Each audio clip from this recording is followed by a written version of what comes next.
Hello everyone दोस्तों, मैं अरुण शर्मा। आप देख रहे हैं द सोच। दोस्तों से वीडियो बात करने वाले हैं यूपी में करारी हार के चलते जो दिल्ली तक दरबार तक मोदी जी तक जो बीजेपी की लड़ाई पहुंची है, उसने पूरे देश में खलबली मचा के रख दी कि बीजेपी में सब कुछ ठीक ठाक नहीं चल रहा है। दोस्तों, अगर आप चैनल पहली बार है, जुड़ सकते हैं सारी वीडियो को देखने। दोस्तों, बात करते हैं यूपी में उपचुनाव में जो दूसरी बार अब करारी हार हुई लोकसभा चुनाव की हार के बावजूद। दूसरी जो हार हुई, इससे बीजेपी में बगावत के सुर बज गए और लड़ाई इतनी घमासान मच गई कि आपस में एक दूसरे पे गाली गलौज तक की नौबत आ गई। योगी का कोई साथ देते नजर नहीं आ रहा। केशव प्रसाद मौर्य हो, राज दिनभर हो, काफी लोगों ने बीजेपी में मोर्चा खोल दिया। बीच में मोदी जी को मंथन करना पड़ा और केशव मौर्य को दिल्ली बुला लिया गया और दिल्ली में 3 दिन से लगातार बैठकों का दौर जारी है। पर बीजेपी का इस बार हार से ज्यादा घमासान बढ़ चुका है। बीजेपी इतनी हार से दुखी नहीं है जितनी बीजेपी में जो घमासान है, इस्तीफे देने तक की नौबत आ गई है। इसमें अमित शाह नाकामयाब रहे, नड्डा की बात कोई मान के राजी नहीं था, तो मोदी को बीच में मैदान में आना पड़ा और मोदी जी के साथ अब मीटिंग चली है। उसमें बहुत सारी बातों को लेके मंथन लिया गया है और हार की जिम्मेदारी हार के झकमार के लेनी शुरू कर दी है। इस्तीफों से रोका गया है और केशव प्रसाद मौर्य ने संगठन के खिलाफ काफी आवाज निकाल दी थी। उन्होंने सारा हार का टीकरा एक तरीके से इशारों से बीजेपी सरकार, केंद्र सरकार पे फोड़ा था कि संगठन की बिल्कुल नहीं चल रही है, सिर्फ केंद्र सरकार की चल रही है, जिसके चलते बीजेपी के रोंगटे खड़े हो गए थे कि केशव प्रसाद मौर्य ने ऐसा बयान बीजेपी के लिए दिया। उनको तुरंत दिल्ली बुला लिया गया और दिल्ली में उनके साथ बैठकें हुई।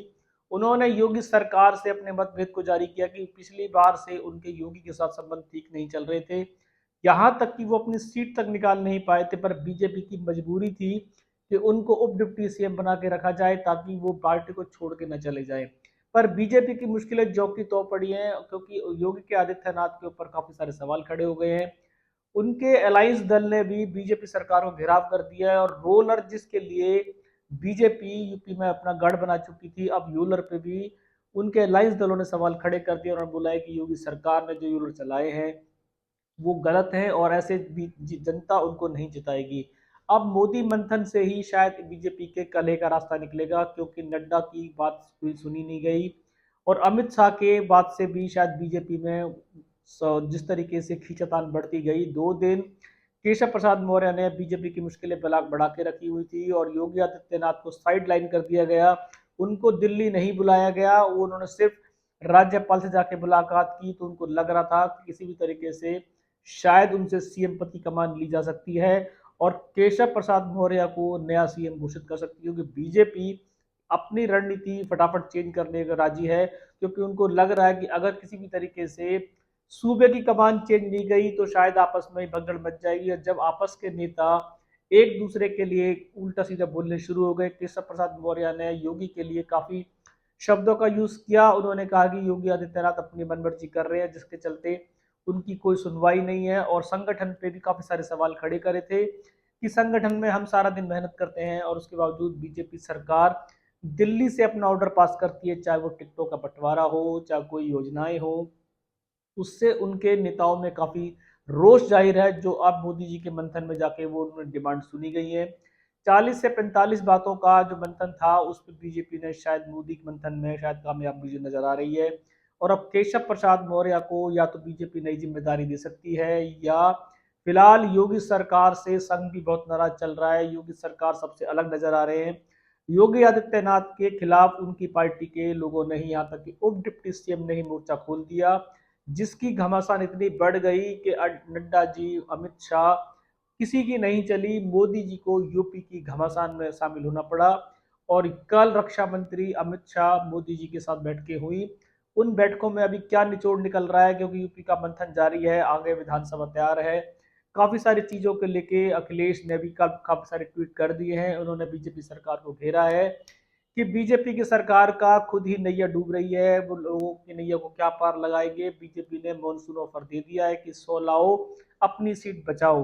अब इस पे बीजेपी हमलावर थी, उन्होंने अखिलेश सरकार को आईना दिखाने की कोशिश की थी कि आप अपनी पार्टी का देखो, हम अपनी पार्टी का देखेंगे। अब फिलहाल आपस में बीजेपी का जो मतभेद बढ़ा है, इस बार सेकेंड टर्म में योगी आदित्यनाथ के जितना लोग खिलाफ आए हैं, उनकी पार्टी में जिस तरीके से योगी आदित्यनाथ का लोग साथ नहीं दे रहे हैं, हो सकता है कि विधायक दल का नेता केशव प्रसाद मौर्य को चुना जाए और मोदी जी की मीटिंग मंथन के बाद केशव प्रसाद मौर्य को सूबे की कमान दे दी जाए। अब देखते हैं कि जो आदित्यनाथ बीजेपी की हार में कुछ नहीं कर पाए, क्या केशव प्रसाद मौर्य दिल्ली से चाबी लाकर क्या आदित्यनाथ के ऊपर सवारी कर पाएंगे, क्या उनके बराबर लोकप्रियता हासिल कर पाएंगे, क्या यूपी जो बीजेपी के हाथ से खिसकता जा रहा है उस पर कोई चमत्कार केशव प्रसाद मौर्य के हाथ में है।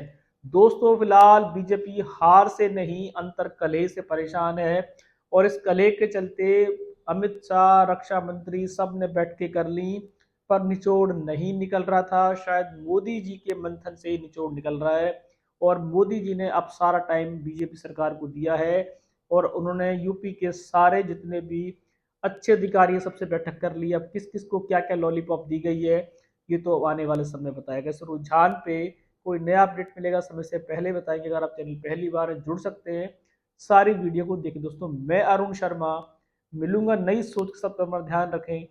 नमस्कार।